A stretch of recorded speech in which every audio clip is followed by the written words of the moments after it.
Hi everybody! So today what we're going to look to do is install a dropper seat post onto this bike. It's a 2015 Giant Trance 2. This is the dropper that we're going to use. It's a giant contact switch, 12.5 centimeters of drop. The diameter is 30.9. I think almost all of Giant's bikes have 30.9.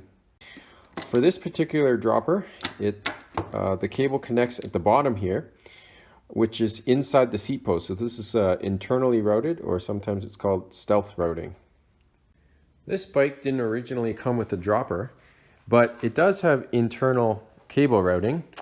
So what we're going to have to do if you want to use an internally routed dropper is we have to run a cable down through here around the bottom bracket and then up the down tube, and then have it come out the grommet on the right side here.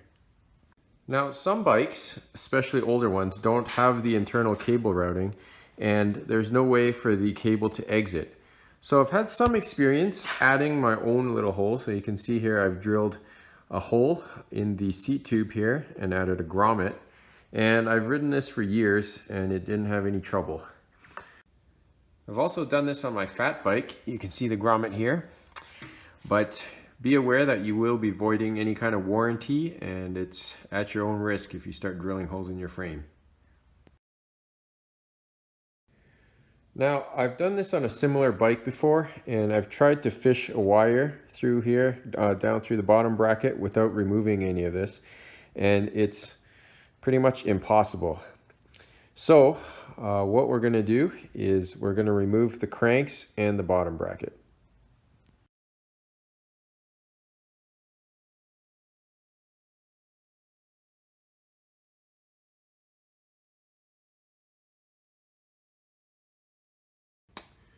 The bottom bracket on this bike is a BB71. It's a pressed in bottom bracket. So some bottom brackets you'll have be able to take it off with some sort of a socket.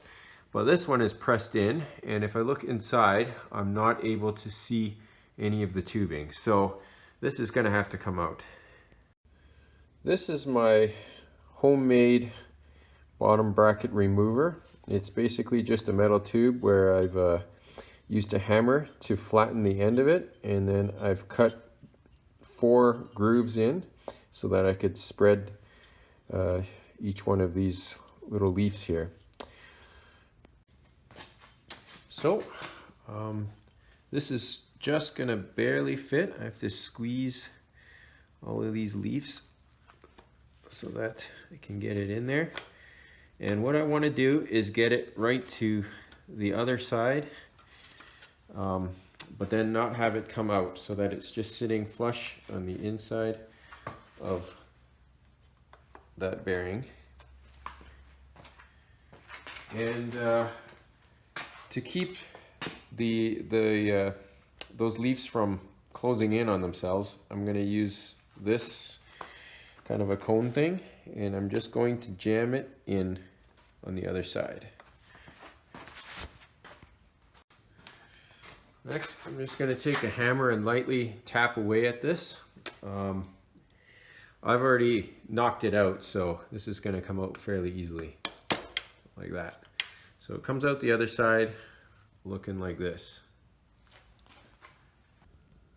So if we look on the other side where the bottom bracket came out, and we take a close up look inside, we can see where the seat tube and the down tubes connect. You can see that if you were trying to fish a wire through here, it would kind of just get caught on the ends there. If you're really lucky, you might be able to get it through the middle here, but these lips make it very difficult to fish anything through. Since we got the bottom bracket off, it should be fairly straightforward to fish this cable through now. So if you can see closely here, I already slid this this little cone thing on there, and that's needed for the dropper post. So I'm going to stick this side up on this end. Oh. Now I'm back on the other side. So instead of actually trying to put it through from this side into that hole, because it's going to end up on this spot here where I can't see, I'm going to send this cable, the down tube side of this, straight through to the other side of the bottom bracket, have it come out this side, the left side, and then I'm going to fish it in from the left side. So now when I push it in on this side, on the left side, I'm much more likely to be able to see that cable. And I do see it, so I'm going to take my really sharp needle nose pliers and I'm going to try and grab it.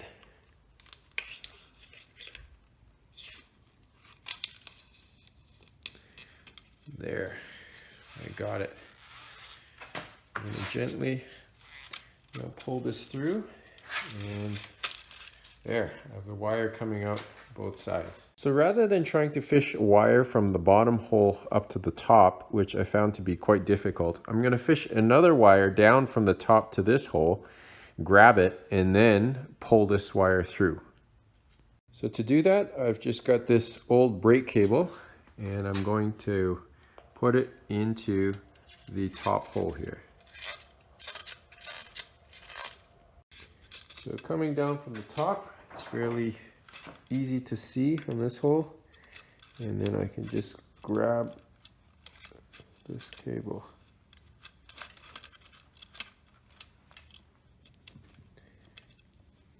There it is. So I'm just going to take a piece of duct tape here and then connect these two wires together.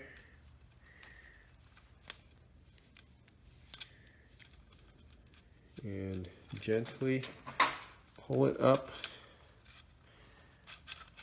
through here to the top.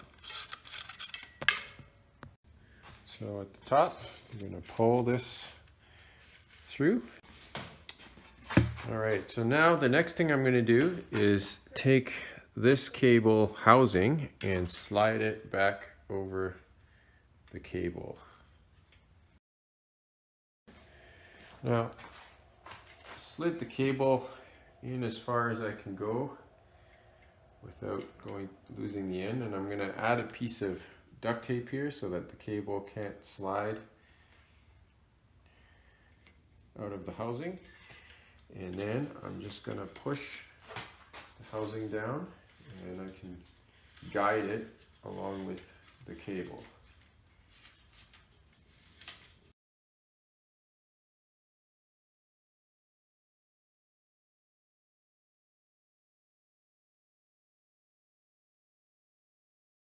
So you can see that the cable housing with the duct tape has come through here.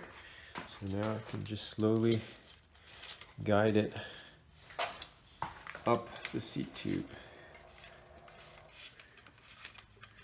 And ta-da! There we go. So I think I've hit a bit of a hiccup here.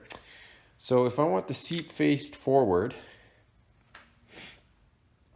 the cable housing comes out of the front of this thing, but if I look down the tube, I have the cable running behind this main pivot. So if I want this kind of low, that'll be a problem. So what I got to do is I have to change the routing of the cable from behind this pivot to the other side, in front of the pivot. There, so what I did was I fished another brake wire down, and then down in front of this pivot, and then I pulled it all back up.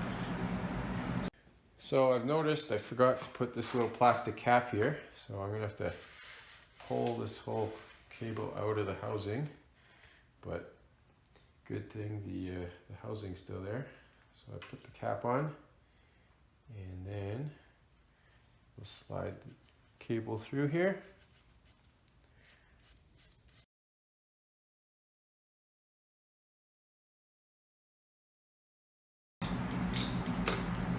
So this is as far down as the seat post will go.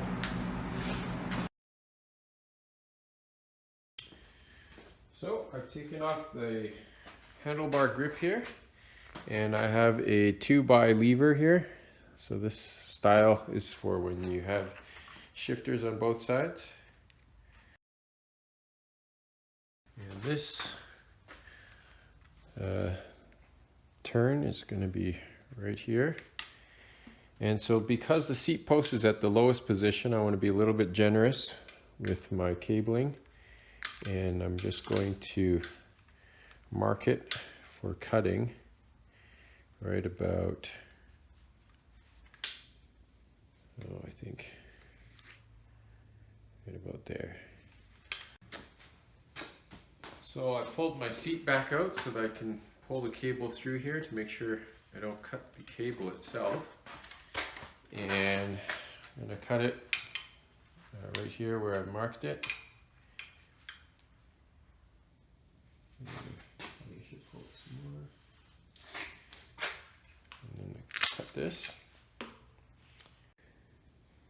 Alright, so I have the cable coming out this side. It's going through the grommet. I have the cable coming up the seat tube. But before I put the seat on, it's very important that I don't forget to put this collar back on, the seat post clamp, because once everything's on there, this thing is going to be very difficult to put on. So now I can push the cable through. I'll take the tip of it along with that little cone thing and snap it in there and press it in. And then I will slowly lower the seat post while maintaining the tension on this thing. That's about as low as it'll go. Stick it through this turn piece, and then it's going to go into this hole there, like that. Okay.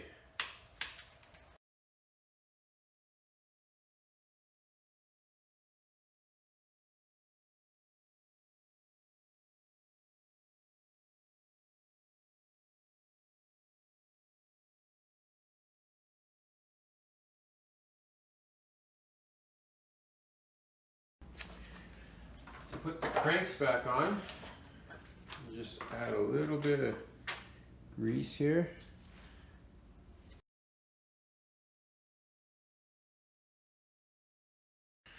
To press that in, I just use a bolt, a long 1/2-inch bolt with some washers, and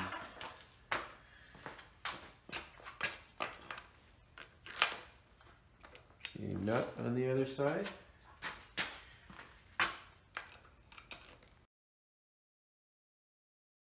There, and just slide the crank back in and make sure you tighten these bolts. Take turns tightening them to the proper torque specification. So, after a lot of work, put the seat back on, and the moment of truth, is this gonna work? There it is.